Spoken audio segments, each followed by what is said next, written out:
요즘 많이 저희가 또 여름 되면은 많이 또 연락을 드리잖아요. 네. 그래서 프레온 가스 R22, 네, R22 이게 많이 화두가 됐었는데 그쵸. 네. 이 프레온 가스가 2020년 1월 1일 이후에는 사용이 금지가 됐어요. 미국에서. 그래서 미국에서 정부에서 이제 일리걸로 지정을 하되 기존에 설치돼 있는 기계에 대해서는 사용을 허용을 하고 그 전에 10년 전에 2010년에는 1월 1일 이후에는 이 프레온 가스 R22 가스를 쓰는 기기를 생산을 또 중단을 발표를 했었잖아요. 그래서 이 가스를 쓰는 기기가 아직 뭐 그래봤자 11년밖에 안 됐는데 이 기기가 설치되어 있는 집들이 꽤 많아요 아직도. 맞습니다. 그래서 이 문제로 인해서 저희도 많이 연락을 받고 또 사장님께 연락을 드리고 또 수리도 많이 해주셨잖아요. 이 R22 많이 화두가 됐었는데 R22가 뭐고 요즘 쓰는 또 R410A라는 이 표현 가스라고 있는데 이 가스에 대해서 차이점은 뭐고 이 만약에 R22를 쓰는 프레온 가스를 쓰는 이제 단종이 됐지만 예전에 설치된 2010년 전에 지어진 집들은 다 이 기계라고 보시면 돼요. 그렇죠, 거의 대부분. 네, 그래서 이 기계를 쓰는 분들께서 이런 문제가 있으실 적에 어떤 식으로 이제 교체를 하고 수리가 이렇게 진행이 되는지 간략히 좀 설명 좀 부탁을 드릴게요. 네. R22는 이제 이산화탄소 배출량이 굉장히 높습니다. 그렇기 때문에 전 세계적으로 이제 사용을 금하고 있죠. 오존층 때문에 그러잖아요. 그렇죠. 지금 전 세계적으로 이제 탄소 중립화를 위해서 노력하고 있지 않습니까? 자동차도 그렇고 기후 변화 때문에. 몇 년 전에 이제 파리 기후 협정에서 이제 개발도상국 이상 되는 지역에서는 이제 탄소 중립화 의무화를 이제 갖고 있지 않습니까? 그 중에 이제 하나의 일부분을 차지하는 주범 중에 하나죠. 오존층 파괴를 시키고 이산화탄소를 배출을 많이 하는 그런 이제 가스이기 때문에 사용을 이제 금하게 돼 있습니다. 그 대신 이제 금방 말씀드렸듯이 기존에 있던 거는 뭐 사용하는 데는 전혀 법적으로나 뭐 문제가 없고요. 그렇기 때문에 이제 2010년 이후부터는 이제 생산되는 기계가 이제 지금 R410A, R410A라는 그 친환경적인 가스를 이제 사용하고 있기 때문에 지금 이제 어떤 문제가 생겼을 때는 사실 R22 가스가 생산은 중단됐지만 지금 아직 이제 많이 가스를 가지고 있기 때문에 보충하고 이제 리차지를 할 수는 있지만은 가격적으로 굉장히 비쌉니다. 그죠. 지금 남아있는 오히려 더 R22가 R410A 가스의 가격만 비교했을 때 대략 3배에서 4배 정도 비싸죠. 그러니까는 저희들도 가서 뭐 이렇게 이런 걸 가스 이제 차지를 해주고 그 좀 이제 소비자들께서 굉장히 불편하시죠. 뭐가 이렇게 이제 비싸졌냐. 근데 그건 뭐 저희가 하는 게 아니라 정부에서 환경 분담금, 세금을 이제 굉장히 많이 부과하기 때문에 가격적으로 굉장히 좀 부담이 될 수밖에 없죠. 그래서 이제 R22 사용하는 기계 중에서 이제 간단히 수리할 수 있는 부분들, 뭐 그런 부분들에 대해서는 이제 수리가 되지만 이제 좀 크게 사용할 만큼 사용했고 고장 날 만큼 고장 나는 것들, 수명이 다한 그런 것들은 계속 수리를 하면서 뭐 조금 얼마 들고 그런 것보다는 그럴 때는 이제 전격적으로 교체를 하는 것을 추천해드리죠. 만약에 이런 교체를 하게 된다면 이 교체 비용하고 또 유닛도 이렇게 다시 새로 바꾸고 해야 되잖아요. 이제 뭐 예를 들어서 고장 났을 때마다 고쳐 썼을 때만 아니면 이제 유닛을 새로 교체했을 때 그 비용 차이는 어떻게 되나요? 이제 거기에 이제 몇 가지 옵션이 붙어 있는데요. R22 기계하고 상관없이 이제 기계가 사용되는 것은 금방 말씀드렸던 퍼네스. 퍼네스는 이제 공기를 이제 받아다가 이제 넣어주는 이제 역할을 하기 때문에 겨울에 힐업. 힐링하고 에어 컨트롤. 다락방이. 그거는 사실 R22니 뭐 R410A니 어떤 뭐 가스라도 상관없이 사용할 수 있는 기계입니다. 그 대신 그 퍼네스 위에 있는 그 증발 코일, 에버포레이션 코일 같은 경우하고 밖에 있는 실외기 콘덴싱 유닛은 R22하고 R410A하고 이제 호환이 전혀 될 수가 없어요. 그렇기 때문에 그 두 가지는 꼭 이제 교체할 때 같이 바꿔주는 게 맞고요. 예, 그리고 이제 퍼네스는 이제 옵션에 따라 네, 예, 같이 뭐, 교환을 하시냐, 아니면 아니면 그 에어컨만. 상태, 예, 그 상태에 따라서 바꿀 수 있는데 가격은 용량별로, 크기별로 이렇게 차이가 좀 났기 때문에 가격 그리고 또 그 가정집마다 또 건물 구조마다 이렇게 또 어떻게 구성이 되어 있느냐에 따라서 이제 좀 틀리기 때문에 천차만별이죠. 천차만별이구나. 네. 이제 그런 문제가 있을 때는 테크니션을 불러서 견적을 의뢰하고 보는 게 가장 좋은 것 같아요. 근데 수명이 다해서 계속 문제가 생기고 계속 서비스를 받아야 되고 하면 오히려 가는 게 더 낫지 않나요? 그렇죠. 훨씬 예, 경제적이죠. 경제적, 왜냐면 네. 뭐 알투투도 가스도 비싸다고 하니 오히려 맞습니다. 친환경적으로 좀 바꿔서 하는 방법도 좋은 것 같아요. 네, 이 R22 이 프리온 가스가 이미 단종이 됐고 그래, 이제 이게 정부에서 3배나 비싸다고 하니까. 네, 그러니까 한번 기계가 고장이 나면은 이게 누수가 돼서 누수가 아니죠? 리킹, 리킹이 돼서 다시 리차지를 할 적에 가스 값이 굉장히 비싸기 때문에 사실 이게 어떻게 보면은 장기적으로 보면은 기계를 요즘 쓰는 R410A를 쓰는 기계 자체를 교체를 하시는 게 훨씬 더 경제적일 수가 있어요. 네, 보통 수명은 조지아 기준으로는 한 15년에서 한 18년 정도. 일단 보통 한 15년 정도 보면 되는 거죠. 네.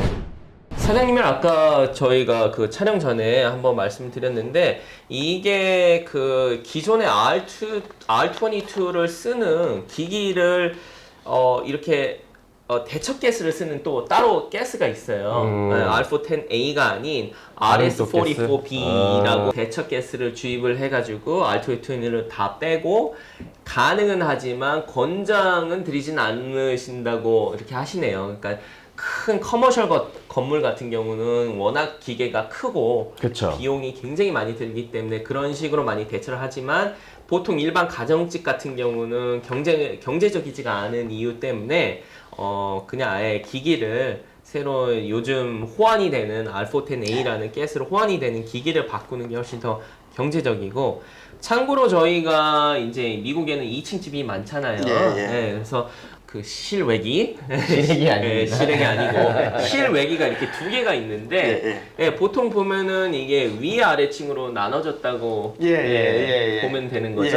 맞죠. 그래서 보통 저희가 이제 톤수를 보는데 평균적으로 1톤은 한 500스퀘어핏 정도 커버가 되지만 보통은 이렇게 복사열 때문에 2층이 더 지붕 밑에가 훨씬 더 덥기 때문에 2층을 조금 더 큰 사이즈를 쓰기 때문에 2톤 내지 3,000 스퀘어핏 기준으로 2톤에서 2.5톤 혹은 2톤에 1층을 두고 2층은 뭐 3톤 살짝 큰 사이즈를 둔다고 알고 있어요.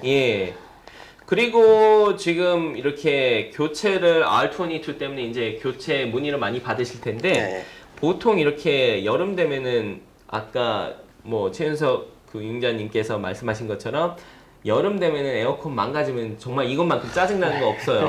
그죠?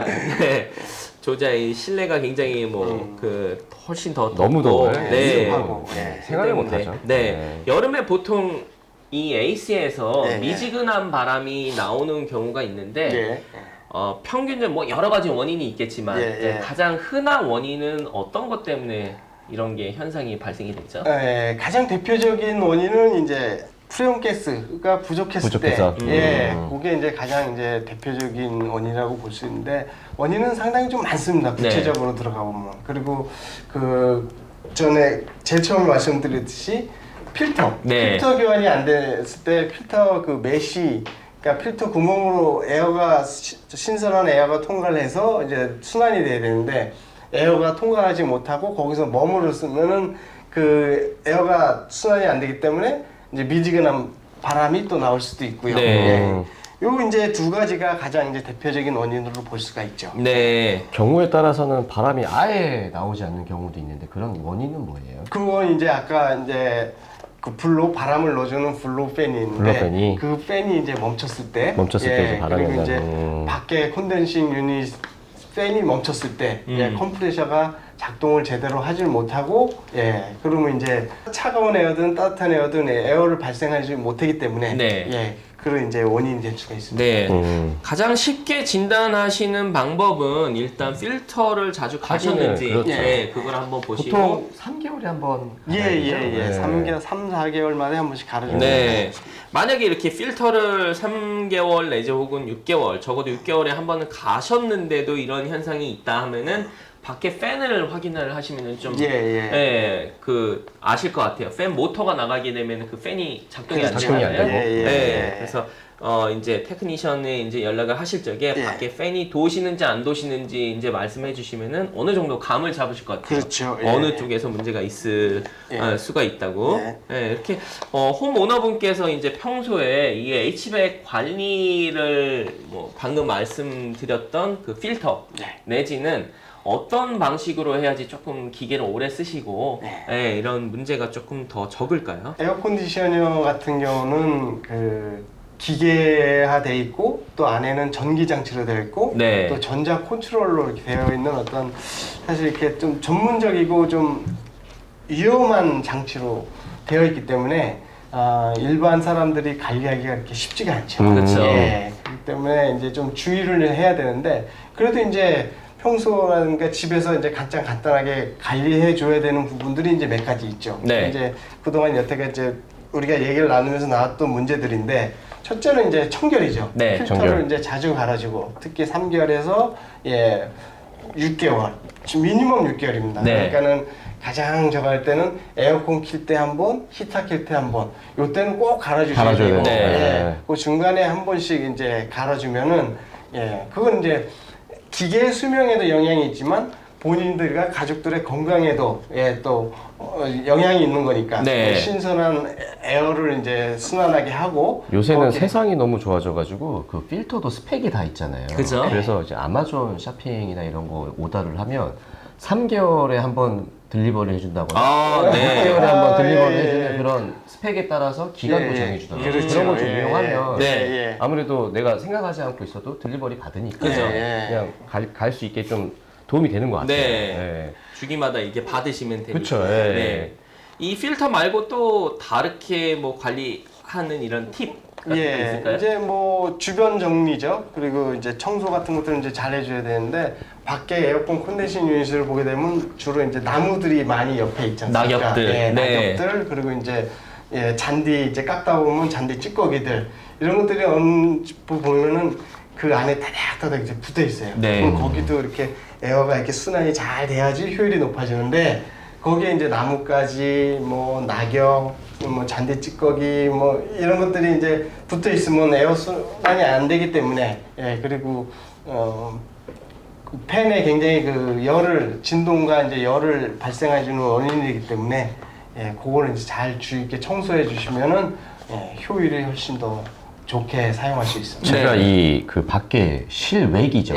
실외기 관리하는 게 유튜브에 꽤 많더라고요. 그래갖고 이제 나사를 다 풀러서 전기를 차단하고 떼가지고 뭘 뿌려서 그 되게 코일이 약하잖아요. 또 물을 또 세게 뿌리면 안 되고 관리 방법이 있는데 혹시 사장님도 이제 그런 관리도 해주시나요? 그렇죠. 근데 그 두 가지 이제 방법이 있는데 금방 말씀드렸듯이 뭘 뿌리고 이렇게 하는 이제 그거는 이제 전문적인 이제 케미칼이 있어요. 그건 이제 좀 독하죠. 그렇기 때문에 그건 사용상 이제 주의하기 때문에 일반인들한테는 이제 권장하지는 않고요. 주로 이제 지금 말씀드린 주의 청소 하고 물로 수돗물로 이제 살살살 압이 없이 압을 막 확 세게 하면 코일이 이렇게 구부러지니까 압이 없이 물을 뿌려준 다음에 브러쉬로 살살살살 이제 청소를 해주면 일반 사람들이 청소하기에는 그게 1년에 한 번씩만 그렇게 해줘도 1년에 한 번씩 해주라고 하더라고요. 맞아요. 근데 그게 진짜 많이 오래돼서 꼭 이제 전문적인 청소를 해야 된다. 그러면 거기에 맞는 케미칼을 쓰고 거기에 맞는 이제 안전도구를 사용하고 청소를 그러니까 굳이 뭐 나사를 풀어서 팬을 걷어낸 다음에 그 안에를 청소할 필요는 없는 거네요. 관리를 만약에 한다면 경우에 따라서는 필요하지만 일반적인 경우는 그냥 겉으로 외관으로 그냥 물 청소만 해도 어느 정도 관리가 된다. 그래서 방금 말씀하신 것처럼 가끔 뭐 이렇게 오래 기계를 오래 경제적으로 쓰시고 싶으신 분들은 간단히는 저희가 에릭에 좀 더워요. 여름에 굉장히 덥습니다. 예. 올라가시죠. 저기 겨울엔 따뜻하고. 네. 그래서 에릭에 이렇게 숨어만 계시지 마시고 용도가 제 필터가 있으니까 그 필터를 교체를 하시는 게 가장 쉽게 관리를 하시는 방법 중에 하나고 또 밖에 실외기에 방금 말씀하신 것처럼 뭐 나사 풀고 하시다가 또 감전되실 수가 있으니까 큰일 납니다. 네, 유튜브가 많은 사람들 죽입니다. 저희 채널은 또 좋은 것만 이렇게 유익한 것만 정보를 드리는데 유튜브 따라 하시다가 이렇게 감전되시 마시고 그냥 쉽게 간단히 주변에 낙엽 같은 거라든지 잔디 깎으시고 이런 찌꺼기 같은 거 이런 것들 그냥 약한 물로 이렇게 씻어주는 것만 해도 도움이 된다고 하시니까 전문적으로 이제 클리닝을 원하신다 하시면은 가끔 이렇게 테크니션을 연락을 하셔가지고 튠업 서비스라고 하잖아요. 네, 그래서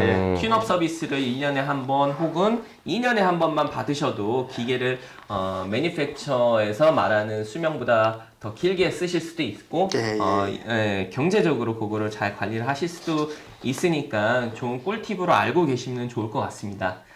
예, 오늘 이렇게 저희가 뗄래야 뗄 수 없는 그 AC and Heater, HVAC에 대해서 이렇게 콜라보 영상을 준비해 봤고요. 또 그 외에 또 저희가 생활하시면서 혹은 이렇게 집, 주택이나 아니면 또 용자 전문인이 계시니까 부동산 혹은 용자 또 다른 관련해가지고 궁금한 거 있으시면 저희 댓글이나 이메일 남겨주시면은 저희가 또 성심성의껏 준비하도록 하겠습니다. 지금까지 애틀란타 BDS의 한현 부동산 전문인이었습니다. 주택용자 전문인 최윤석이었습니다. 네, 감사합니다.